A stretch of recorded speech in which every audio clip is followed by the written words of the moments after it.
Hello, good morning, happy Monday, and Dr. White here with your Monday update.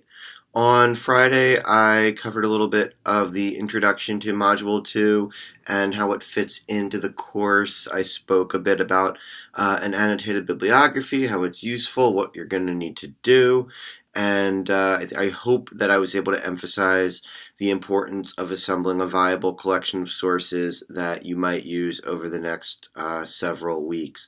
So keep all of that in mind, and what I'm going to cover today is a little more of the specifics for what you're going to be doing for the actual annotated bibliography itself as opposed to the process leading up to it.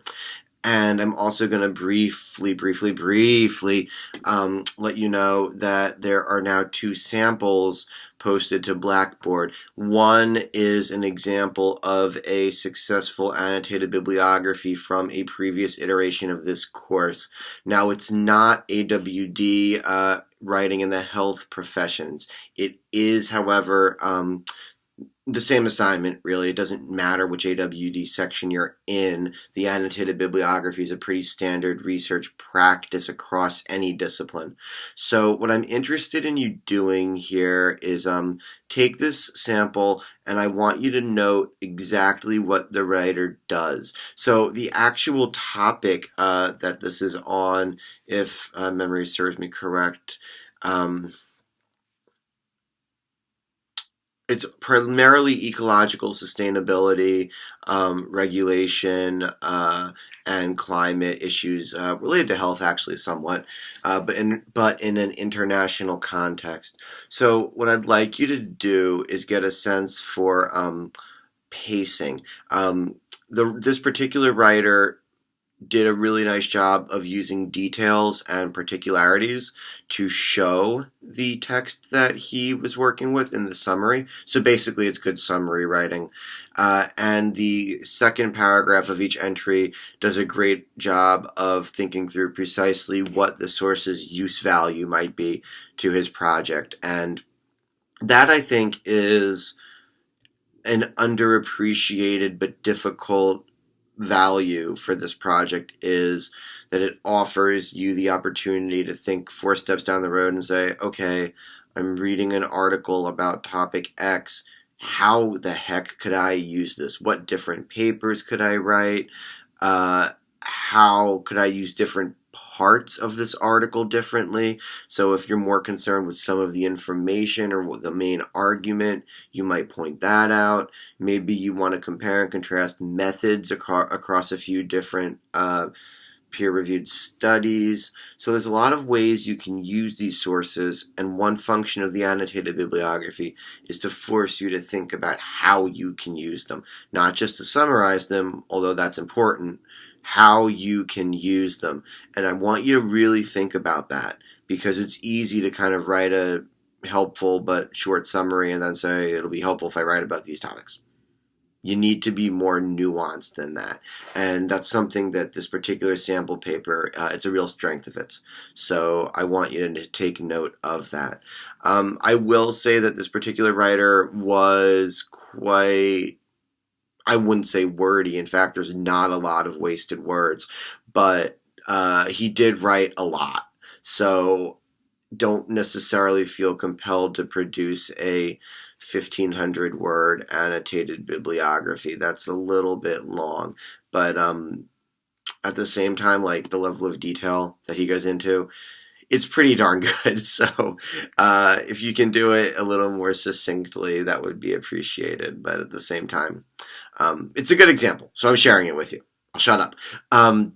The other example that I have is not a complete annotated bibliography. It is a handout from the Purdue OWL. That's the online Writing Lab.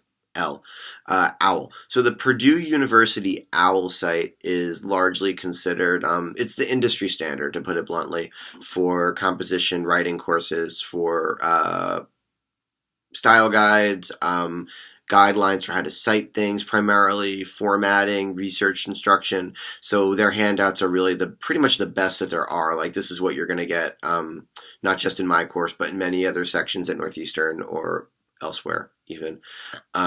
So this handout from the Purdue OWL covers annotated bibliographies. It defines it. It gives you a couple of functions of it. You'll note that one is to assess how useful it might be. That's something that I'm not emphasizing so much. I think that kind of is baked into the summarize and reflect, but you should note that. And the annotated bib handout that I'm giving you includes MLA and APA examples too. So again, they're not complete bibliographies, but they're single entries that offer you MLA and APA examples. Now, you'll note that the entries are a little bit shorter. Oh, I'm sorry. It does have an example, although it's really short. It's 3 sources. You'll note that their samples are a little bit shorter than the sample paper that I'm giving you, and that's intentional. I want you to see another example, but I also think that it's a slightly better writing style for it. The sample student work that I'm giving you is great. It really is very, very, very good. But again, the style is just a little bit more wordy. So just take note that there's another way to do it.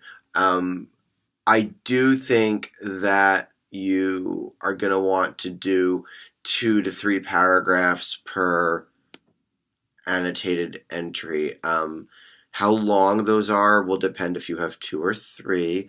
I would encourage you, though, that even if they're shorter paragraphs, you probably at least want to split it into 2, a summary paragraph and a usefulness paragraph, like the sample paper I'm giving you.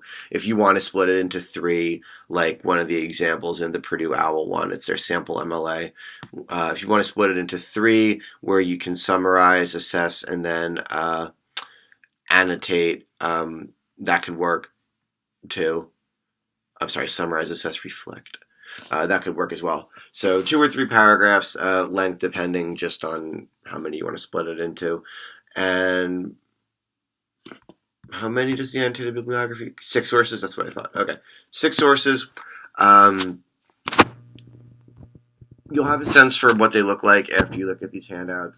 I think that will really kind of help you see, looking down the road, how it's going to be useful to you. To that end, it might be helpful to consider some of the later assignments, at least in the sense of scholarly writing.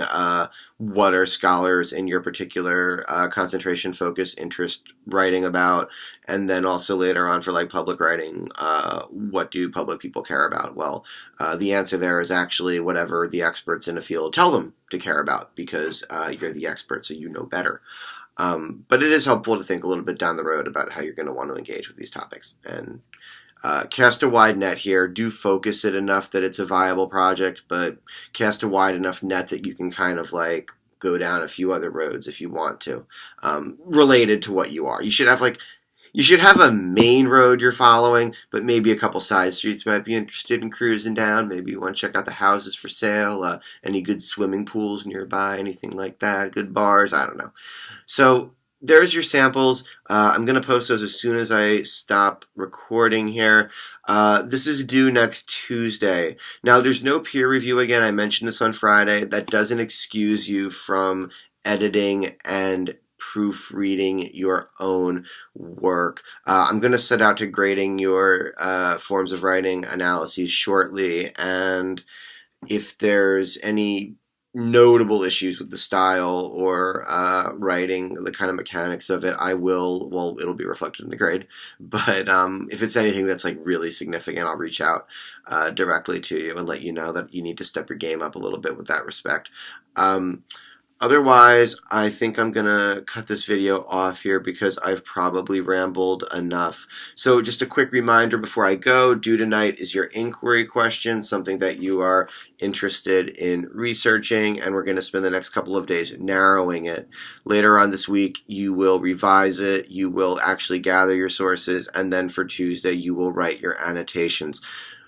Sometimes I've done this unit in only a few days. I'm giving you more time for it, for one, because of the holiday next Monday, but also because I want you to read these sources and know them and be competent and familiar with them. It's a lot easier to give you this time up front to invest in familiarizing yourself than it is for you to try to wing it later on. So that's my experience. I hope it benefits you. If you have any questions, don't be afraid to reach out to me. I'll be back in touch tomorrow or Wednesday with another update. Probably Wednesday once I've had a chance to see your inquiry questions and peer responses, and I'll comment a little bit on those, and I'll answer any emailed questions, anything posted to the course Q&A thread, which I need to repost in Module 2's discussion forum right now. So have a great Monday. It's beautiful and sunny in Boston. I hope it's sunny wherever you are, inside and outside. Have a good day.